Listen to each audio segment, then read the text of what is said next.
4 years after my divorce, I ran into my ex-husband, Ethan Holt, at the hospital's OB/GYN department.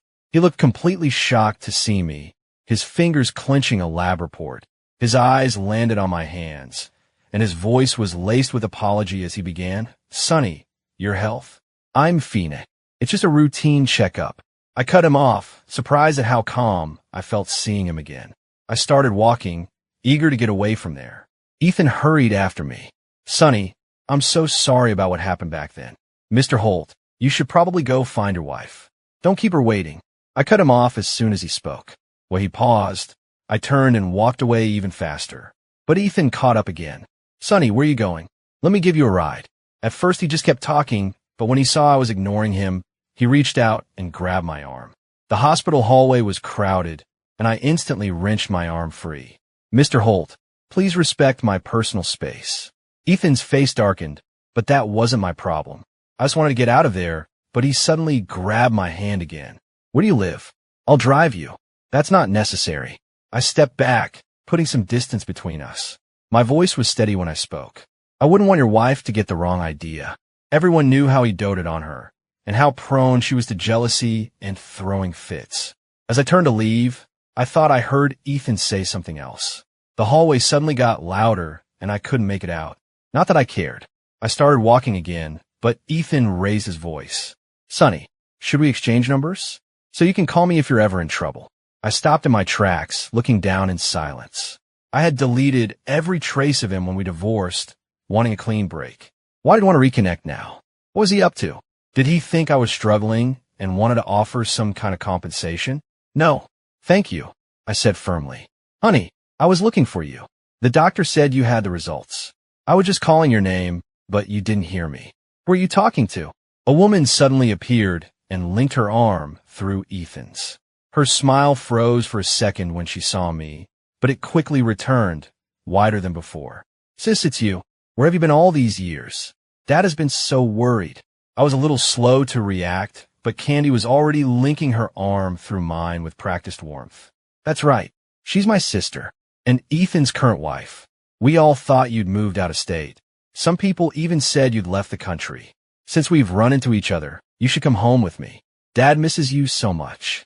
I stared quietly at Candy's perfectly smiling face. The timid, shy little girl I once knew had transformed into a stunning, confident woman.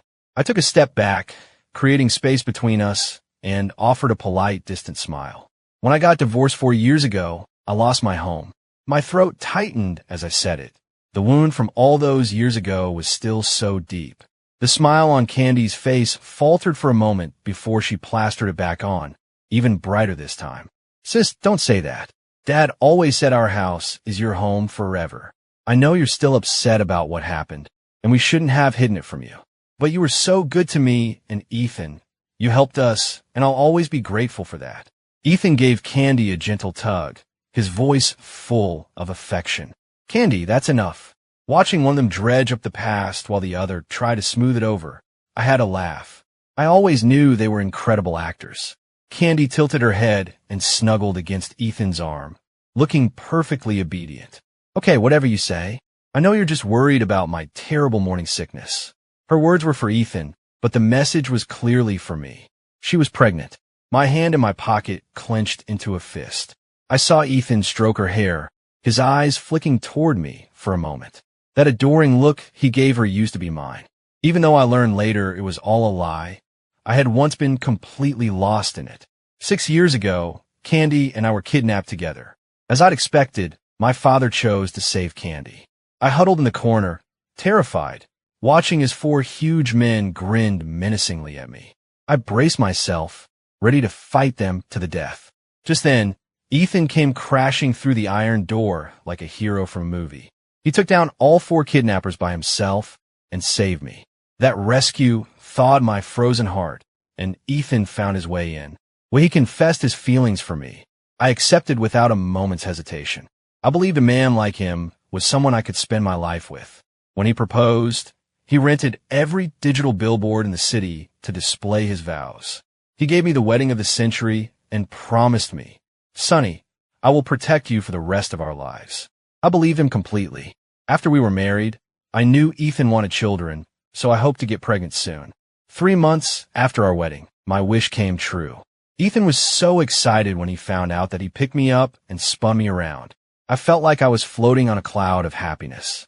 I hadn't truly felt loved since my mother had Candy when I was 6 years old. Ethan's love seemed to fill that void, and I grew more and more dependent on him. I basked in his affection and eagerly awaited the arrival of our baby. I was so focused on my pregnancy that I didn't notice the small changes in his behavior. For instance, he started working late more often and was home less and less. Before I knew it, I was 8 months pregnant. I had the hospital bag packed and the nursery filled with baby clothes.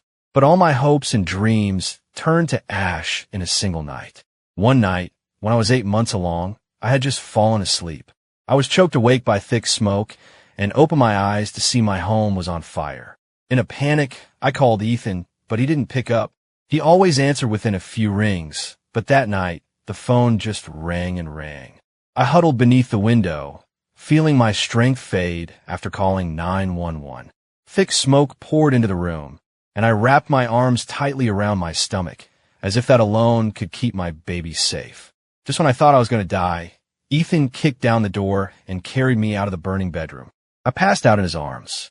I was lucky to escape that fire with my life, but I lost the baby. I cried until my voice was gone, my heart breaking for our baby and for letting Ethan down. When he stood by my hospital bed to comfort me, I couldn't even look at him. "Honey, I'm so sorry. I couldn't protect our baby. Don't blame yourself. It wasn't your fault." The more he tried to console me, the more my heart ached and the deeper my guilt grew. "Stop crying. It's not good for you. You need to rest." Ethan patted my shoulder as he answered his phone and stepped out of the room. He hadn't said a single harsh word to me since the fire. I knew he was just trying to comfort me, but it only made me feel more guilty. I only dared to look up as he reached the door, never imagining the man who had been so gentle with me could have another side. Between the smoke inhalation and the overwhelming grief of losing my child, I slipped into a deep sleep. I don't know how long I was out, but I woke to the sound of someone crying outside my room. The psychic said I have to marry a divorced man and be a stepmother. Once Sunny and her bastard child are dead, we can finally be together properly. So why did you lose your nerve and save her at the last minute? Did you fall in love with her? The words hit me like a physical blow. The crying voice belonged to Candy. Weak and in shock, I tumbled out of the hospital bed. I forced myself to crawl to the door, needing to see who Candy was talking to. I already knew the answer, but I had to be sure. As I lay on the floor, before I could even touch the handle, I heard Ethan's soothing voice. "You're the only one I love. You know the real reason I married her." His words twisted in my heart like a knife. It was true. My unborn child and I were nothing but stepping stones on their path to marriage. All the love, the gentle care, it was all just poison Ethan had been feeding me. I gritted my teeth and used every last bit of my strength to pull the door open. I knew I must have looked a mess, but I had to ask them to their faces why they would do this to me. The door swung open to reveal Ethan and Candy in a tight embrace, with him holding her like she was the most precious thing in the world. My vision swam, and my stomach churned. "Ethan, you too." My voice startled him. Ethan looked surprised, but only for a second before his expression went cold. He held Candy close and looked down at me on the floor, his face blank, his eyes filled with a chilling indifference. "Since you already know, there's no point in hiding it. The person I truly love is Candy. Get some rest. You won't have to worry about your future." After he spoke, Ethan tightened his arm around Candy's shoulders and turned to leave, not giving me a second glance as I lay on the floor. After a few steps, Candy looked back over her shoulder and shot me a triumphant, taunting smile. I coughed up a mouthful of blood, and the world went black. When I woke up, I was in a daze, staring blankly into space.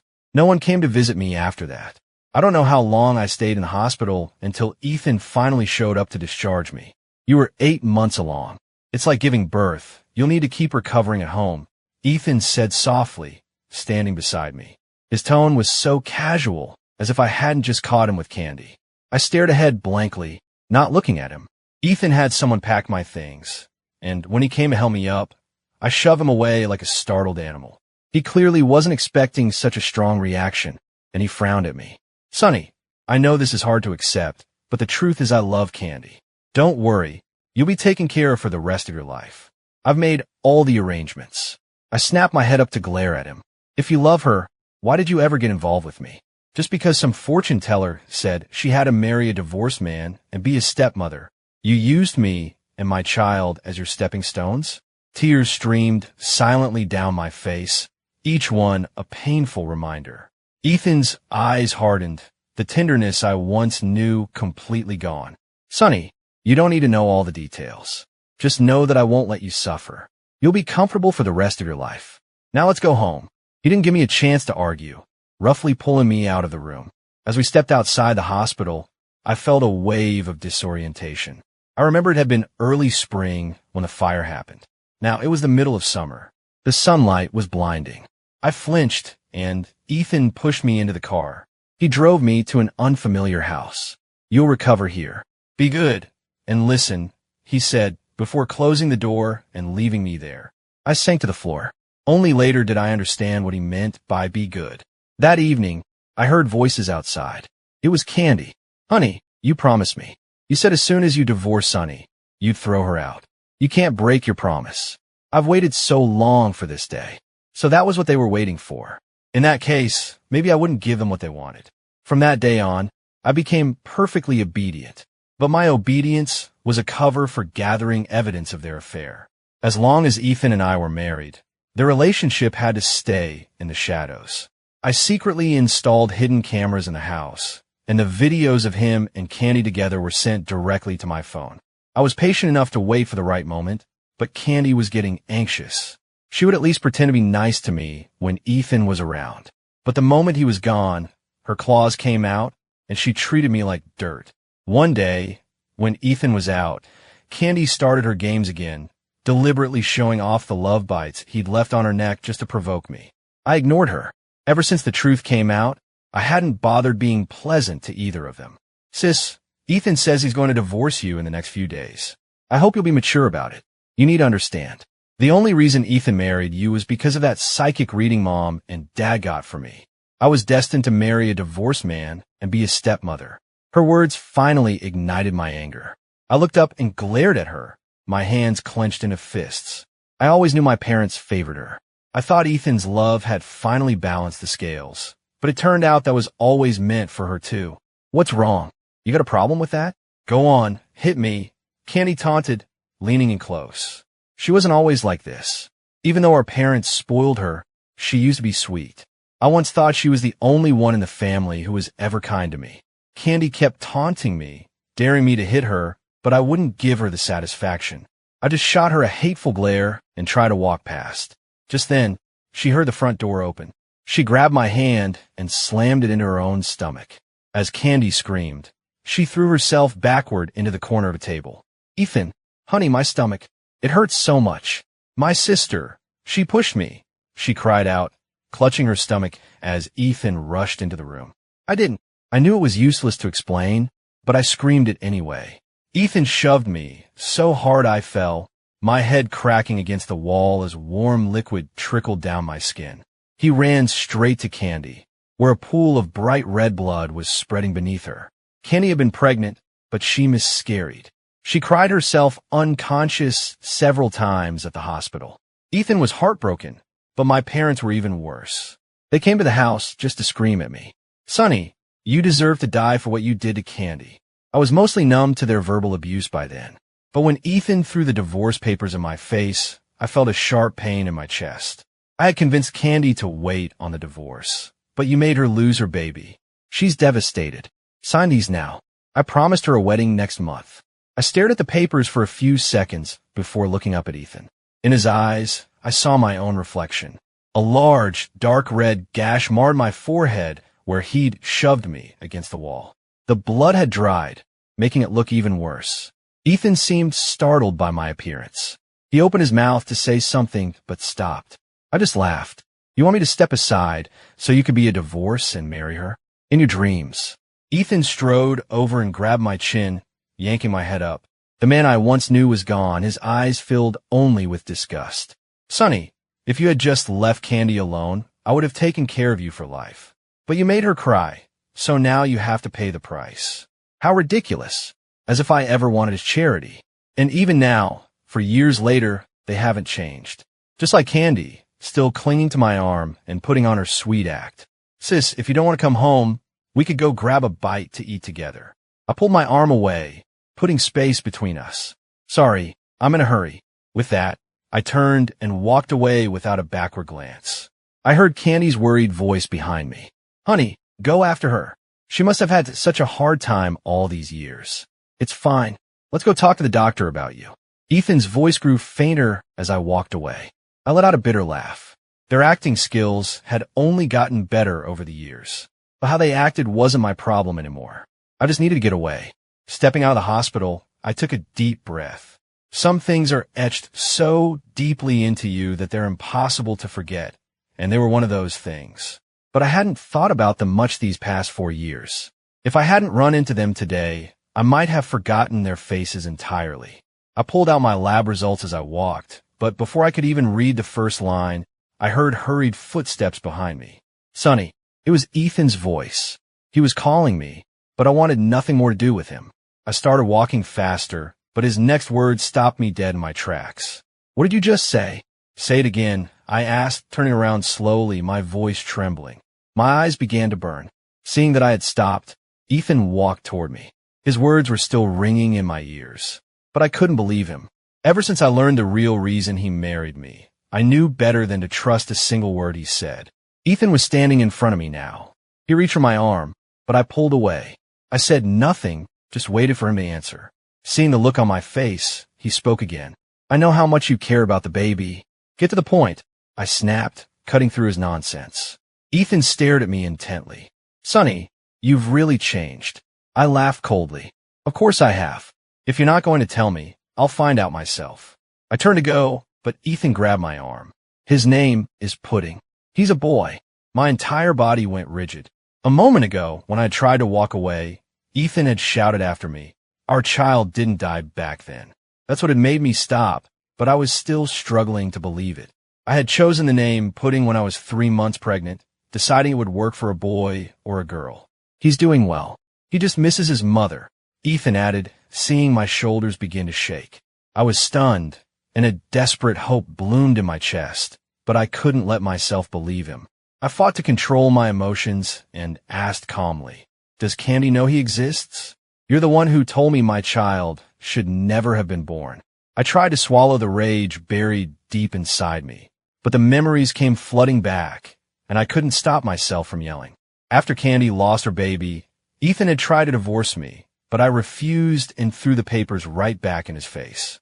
But he went ahead and scheduled his wedding to Candy anyway. I had to laugh at how utterly he doted on her. He gave her everything she wanted, completely forgetting that he and I were still legally married. On their wedding day, I snuck into the venue. I had a special gift for them.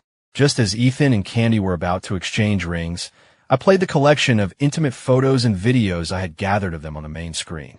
As the guests pointed and whispered at the steamy scenes, I saw Candy scream and try to hide. Ethan wrapped his arms around her, his eyes scanning the room until they locked directly onto me in the corner. Ethan dragged me out of the crowd, his fingers digging into my chin. Sonny, it seems I've been far too kind to you. Yes, I used you, but I was still trying to provide you with the best possible future. How dare you humiliate Candy like this? What gives you the right? You already made Candy lose her baby. She's suffered enough. What more do you want? Hearing him talk about Candy's child sent me over the edge. My baby is gone too. Ethan's grip on my chin tightened, as if he wanted to crush my jaw. That's right. Your child should never have been brought into this world. Candy's child was different. A loud crack echoed as I slapped him across the face with all my might. Ethan, you're a monster. You saved my life once, and I paid you back with a child. We're even now. I wrenched my arm free, pulled the signed divorce papers from my purse, and threw them into the air. As the white sheets drifted down around us, my marriage to Ethan Holt was finally over. I knew the only reason I dragged out the divorce was to make them miserable. Now that I'd achieved my goal, there was nothing left to stay for. I tried never to think about the baby. For 4 years, I did everything I could to avoid them, but I still ran into them in the end. I had tried so hard to become stronger, but Ethan's claim that our child was alive had completely thrown me. The difference was, I no longer blindly trusted him. Seeing my hardened expression, he quickly explained. When they were trying to save you, the baby was in critical condition. He was barely breathing when he was delivered. But I saw he was still alive, so I told the doctors to do everything they could. Even with my heart of stone, tears welled in my eyes at his words. I could almost picture a tiny baby's face. His condition was critical. I didn't dare tell you the truth.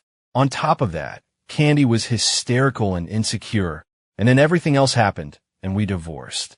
But the baby, he really survived. He's a fighter. As if he feared I wouldn't believe him, Ethan pulled out his phone to show me a picture. There on the screen was a little boy with big, bright, dark eyes. He was a little thin, but he was beautiful. That's Pudding, our son. Candy doesn't know he exists. Sonny, I've actually been looking for you all these years. Where did you go? Ethan's voice was suddenly thick with emotion, his eyes filled with a tenderness I hadn't seen in years. But his tricks meant nothing to me anymore. Before I could answer, his phone was snatched from his hand. Candy was back, and from the color drained from her face, it was obvious she had heard everything. So that's it, Ethan. You've been lying to me for years. No wonder you were never worried that I couldn't get pregnant. You've been hiding your little bastard child this whole time. Kenny started hitting and screaming at him right there on the sidewalk, but Ethan just shoved her away impatiently. That's enough, Candy. You're acting like a crazy person. He had said the exact same thing to me once, back when I was stubbornly refusing to grant him a divorce. I had no desire to be part of their drama. I turned to leave, but Candy lunged and grabbed me. Sonny, you were just a pawn, a means to an end. Why do you keep haunting us? Are you happy now, knowing he's been hiding your kid all this time? Let me tell you something. I'm his wife now. That makes Ethan's child my child too. I'm gonna go get him right now and bring him home. I'll have to give him lots and lots of love. She started to drag Ethan away, and panic seized me. If that boy was really mine, I couldn't let her get her hands on him. Ethan yanked his arm free, sending Candy stumbling. You heartless bastard, Ethan. Is this because you know I can't have children? Is that why you're tired of me? And why can't you have children? You know exactly why. It's all because of Sunny. Just a little while ago, she was pretending to be pregnant and blissfully happy. It was all an act for my benefit. The mention of children made Candy hysterical, and she suddenly charged at me. I instinctively tried to move, but my ankle twisted and I started to fall. Sonny, look out. Ethan shoved Candy aside and reached for me, but I was already falling into a pair of strong, warm arms. Honey, what's taking so long? A deep voice murmured, a steady hand gripping my waist. Candy, now on the ground, stared up at me with suspicion, ignoring her own fall. Ethan's face was a mask of shock. Together, they asked, "You're married?" I leaned into Leo's embrace and smiled, a real smile this time. Just ran into a couple of old acquaintances. Leo pulled me even closer, his arm possessive around my waist. Is that so? And what were Mr. and Mrs. Holt discussing with my wife? Ethan stared at Leo for a moment before recognition dawned on his face. You're that lawyer. So Ethan's memory wasn't half bad. Leo was the lawyer I had hired for my divorce. I didn't have much money back then, so I couldn't afford a big-name attorney. I found Leo, who had just graduated from law school. My case was his first real one, and he was incredibly dedicated and thorough. He was with me through the entire process, from filing the suit to the final decree, and he saw me at my absolute worst. After the divorce was finalized, I fell into a deep depression. Leo was worried about me, and he stayed by my side, a quiet, constant presence. I spent 2 years just going through the motions of life, and he was there for every single day of it. From his companionship to his eventual confession of love, I never doubted his sincerity, but I always felt he deserved better. Whenever I tried to push him away, he never got angry. He would just listen patiently until I'd said everything I needed to say. Then he would ask, "Are you finished? Because now it's my turn." He showed me a collection of photos he had taken over those 2 years. Pictures of me when I was down, when I was breaking, and the rare moments when I was happy. He had saved them all. I was deeply moved, but my heart had been so shattered by Ethan that I was terrified to trust and love again. But Leo just said, "I saw you at your absolute worst, and I fell in love with you anyway." There is nothing you could ever do that would make me leave. Leo and I officially got together last year, and his career finally took off. In less than 2 years, he became the top lawyer at his firm. He always says it's all because of me. Our life was good, our relationship was solid, and I started to think that a baby would make things perfect. After a few months of hoping, my period was late. We made a doctor's appointment, and while I went to pick up the results, Leo went to pull the car around. I never expected to run into Ethan and Candy in that short window of time. They had me cornered, and I couldn't get away. Ethan's gaze dropped to Leo's hand on my waist, and I saw him clench his fists. Sonny, you don't have to put on a brave face. Even if you were single and struggling, I wouldn't laugh at you. Ethan was so addicted to his own act, he couldn't even see reality anymore. I'm doing just fine, Mr. Holt, but thank you for your concern. Your Candy is so fragile. You probably shouldn't let her sit on the ground for too long. My words made Candy's face darken, but Ethan didn't move to help her up. He didn't even look at her. Let's go, I said, looking up at Leo with a small smile. He nodded and leaned down to kiss my forehead. The gesture made Ethan lunge forward and grab my arm. Sonny, don't you want to see Pudding? He's always asking me where his mommy is. Ethan knew exactly where to strike. He knew how much that child meant to me. But knowing my weakness and being able to use it against me were two different things now. My child? Of course I want to see him. And I have you to thank for telling me he exists, Mr. Holt. I turned and smiled sweetly at Ethan, watching his face darken. Leo gently removed Ethan's hand from my arm and pulled me to his other side. I will handle the custody arrangements for my wife's son. With that, Leo wrapped his arm around me and led me away. He must have felt me start to tremble. We walked for a while before I finally stopped, my shaking hands clutching his shirt. Leo, Ethan said my baby is alive. I gathered as much. Don't worry. I'll take care of it. His words were a balm to my soul, just as they had been all those years ago. He had kept his promise then, and I knew he would now. Leo, I need you to know, even when I bring Pudding home, it won't change how much I love our baby. I knew I didn't need to say it, but I wanted to. Of course it won't. Don't even think about it. Let's go home. Leo quickly uncovered the truth about Pudding. Ethan had done a good job of hiding him over the years, but everything leaves a trail. Ethan hadn't been lying about one thing. He had been raising the boy in a separate home, and he visited him every single day. I could understand Ethan's motives. Didn't Candy's psychic reading say she had to marry a divorced man and be a stepmother? It didn't matter. None of that was my concern. My son was alive, and that was the greatest gift I could ever imagine. But I knew getting him back wouldn't be easy. Even Leo only said he would fight for custody. He couldn't make any guarantees. Just as I was starting to worry, Ethan showed up at my door. I have no idea how he found my address, but he cornered me as I was leaving my apartment. Sonny, I need to talk to you. He looked terrible. I'd never seen him so disheveled, with heavy stubble, messy hair, and dark circles under his eyes. The only thing I'm willing to discuss with you is my son, I stated flatly. Ethan seemed surprised for a moment, then nodded. I knew this would happen when I told you about Pudding. I'm prepared. His words caught me off guard. Was he really going to give up his son that easily? Sonny, Pudding is getting older. He asks about his mother, and I don't know what to say. The truth is, I've been waiting all these years for you to come back, so our family could be whole again. I see. So that was his real goal. Ethan, do you have any idea how ridiculous you sound? You were the one who used me. You were the one who ignored my calls while I was trapped in a fire. You were the one who said my child should never have been born, all because you had to please Candy and force me into a divorce. I gave you the divorce you wanted.